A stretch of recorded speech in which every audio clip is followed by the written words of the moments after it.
महाराज जी। गुरुदेव आपको बारंबार दंडवत प्रणाम।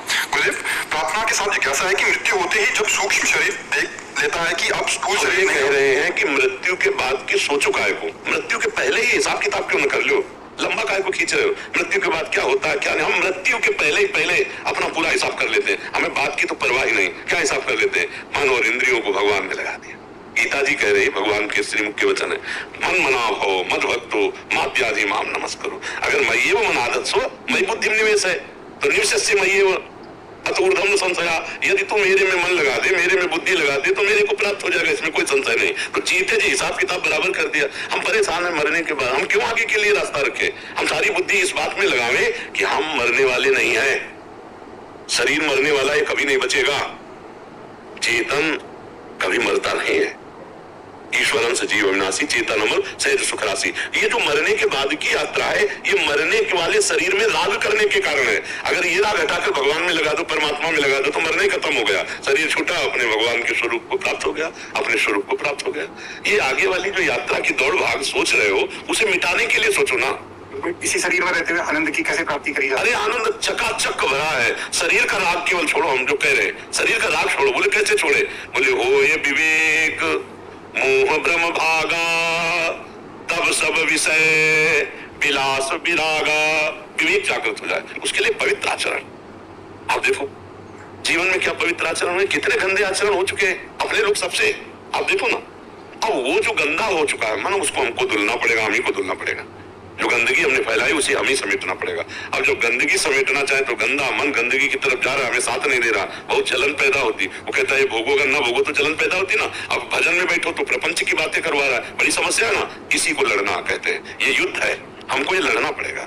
किसी जन्म में आनंद की प्राप्ति होगी, नहीं तो सुअर कुत्ता बन के थोड़ी हम भजन कर पाएंगे। सुअर कुत्ता बन के भजन कर पाएंगे क्या? अन्य 84 लाख योनियों में कोई ऐसी योनि है जिससे भजन हो सकता है, एक केवल है मनुष्य योनि। तो अब अपने मन को बार बार समझाकर जहां जहां जाता है हटाकर भगवान के नाम में लगाओ और जबरदस्ती जबान से नाम जप करो, जबरदस्ती जिद्दी स्वभाव बनाओ, नहीं इतना जप करना ही है। और जब गलत प्रेरणा करे मन तो जबरदस्ती मना करो, मत करो गलत, नहीं तो फिर दुर्गति हो जाएगी, बहुत दुर्गति हो जाएगी। ये मन ही जितनी जेलें भरी, हम बार बार कहते हैं मन ही के द्वारा भरी है। मन बोले हम मन नहीं माना कर बैठे, मन नहीं माना मार दिया, मन नहीं माना हमने ऐसी क्रिया, तो जेल भरी है और नरक भोगना पड़ता है। तो मन को तो मनाना पड़ेगा, और मन को मना ले स्वयं महात्मा, और चाहे गृहस्थी में हो चाहे पैजामा कुर्ता पैंट शर्ट में, वही महात्मा है जो मन को मना ले। मन को मनाना बड़ा कठिन है, चाहे जिस देश में चले जाओ, चाहे जो भेष बना लो, अगर मन को प्रभु में न लगा पाए मना के तो संसारी ही है, वो पाखंड ही रहता है, वो कोई भगवान का भक्त रहे, कोई महात्मा नहीं रह पाता जब तक मन भगवान में नहीं लगेगा।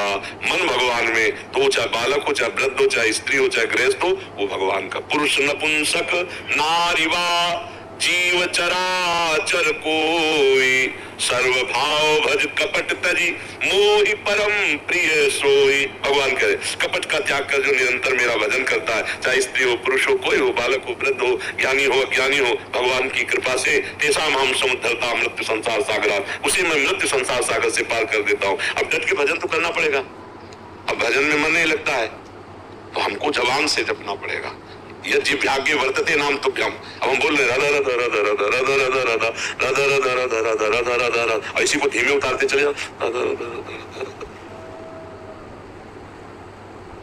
अभी चल रहा है, बार बार अभ्यास करो तो अभी मन लग जाएगा, और ऐसे लग जाता है पूछो बैठे। अब चल रहा है, कोई प्रयास नहीं, कोई जान नहीं सकता, भजन करे अंदर ही अंदर चल रहा है, अभी आनंद आने लगेगा। नाम चल रहा है ना, चिंता मत करो, शरीर छूटेगा, भगवान की प्राप्ति होगी। हम कहते हैं जब पुत्र के मिस से बहाने से नारायण पुकारा और भगवान के पार्षद आ गए, उसे भगवत प्राप्ति हो गई, तो जानबूझकर नारायण पुकारोगे, राम राम पुकारोगे, कृष्ण कृष्ण पुकारोगे, तुम्हारा कल्याण नहीं हो जाएगा। अब बोले भजन में मन नहीं लगा, ऐसा कैसे? भाई रुपया जब तुम्हारी जरूरत होती है तो फिर मेहनत चाहे जितनी पड़े, हमको ओवर टाइम भी करने में उत्साह रहता है क्योंकि रुपये की जरूरत है। तो अगर आनंद की जरूरत है, माया मुक्त होना चाहते हो, सब दुखों को मिटाना चाहते हो, तो नाम जपना पड़ेगा, जबरदस्ती मन से जपाओ, वो लग जाएगा। थोड़ा सा प्रयास करो धीरे धीरे। अब ऐसा तो नहीं कि बिल्कुल नहीं लगता, हम कह रहे 10-20 मिनट तो लगता होगा। तो अनंत जन्मों का बिगड़ेल मन 10-20 मिनट लग गया तो बहुत बड़ी बात आ गई। हम धीरे धीरे उसको अपने अंडर में कर लेंगे, उसको हम अपने कब्जे में कर लेंगे। हमें निराश नहीं होना, खूब पहले भोजन संभालो, भोजन पवित्र होना चाहिए। अगर अन्न दूषित है तो फिर मन दूषित है। अन्न भोजन का बहुत बड़ा प्रभाव भगवान को अर्पित करके पवित्र भोजन पाओ, दूसरे का अहित मत करो, दूसरे के बेईमानी का भोजन मत करो। ये जो अधर्म का पैसा और ये सब चोरी और घूस और इस तरह के पैसे जो है ना, ये वंश को पूरा खत्म कर देते हैं, ये पूरी बुद्धि भ्रष्ट कर देते हैं। इसलिए चाहे जो कोई हो, अधर्म के पैसे से बचो, धर्म की कमाई से, वो भी उसमें भी दो रोटी दूसरों को देने की भावना, धर्म की कमाई में, और खूब भजन करो, इसी जन्म में आनंद हो जाएगा। हाँ, ये थोड़ी सोचने कि मरने के बाद जीव का, अरे हम मरने के बाद नहीं, मरने के पहले हिसाब करना चाहते हैं। वैसे पूछना क्या चाहते थे, जिस पर मृत्यु हो जाती है, सुख